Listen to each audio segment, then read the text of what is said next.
Kenneth MacMillan was a genius. What I think is so phenomenal about the ballet is that as a study on human psychology, it's quite thrilling, actually. It's so raw and it's audacious. I love that it's not neat.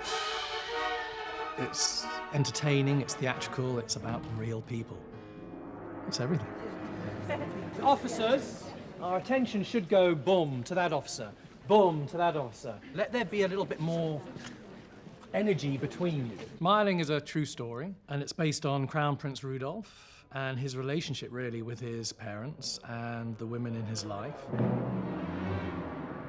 Prince Rudolf is tortured, a messed up, dark person, yet somehow you feel sorry for him.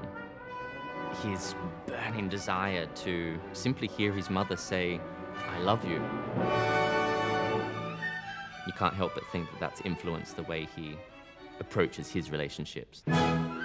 There are a lot of women that come and go in his life. Countess Lariche, Mitzi Casper.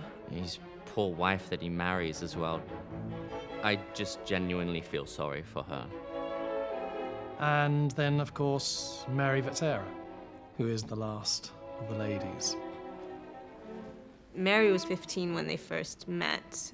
She was no longer interested in meeting anyone else. Rudolf was her one goal and her only desire, and it was absolutely everything to her. It consumed her life.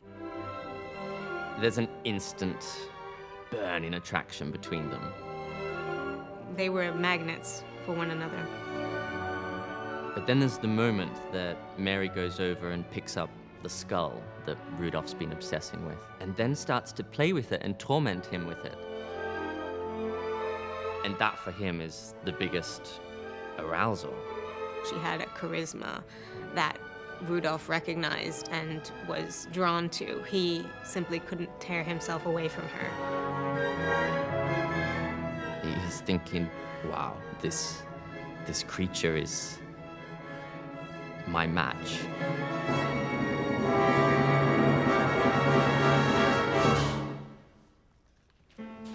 Guys, it's starting to look really good.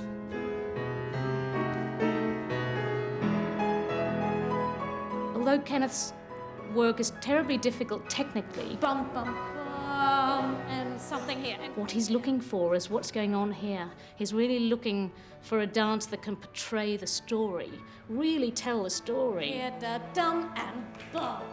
With a bit more oomph with that. When I'm at the front of the studio teaching Stephen and Sarah, what I'm trying to see is not only how I can extend what they're performing, but what they might do that's slightly individual that he would have loved. Wait, then Nelly. And that's the beauty of Kenneth's work. He's packed the role full of incredible pas de deux that really do tell the story. With Stephanie, it's violence.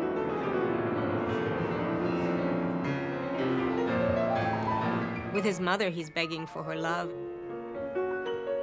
But then with Mary, there's someone completely different, and all of a sudden you see them intermingling their bodies. It's absolutely imperative that we understand how different their relationship was.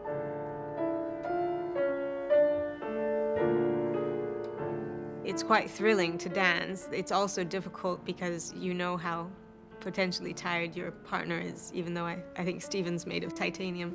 He never seems to tire. It's important to be able to build up for this role. It demands an insane amount of stamina and strength, but mental strength too. Only professionals would do this type of partnering because it is very highly skilled.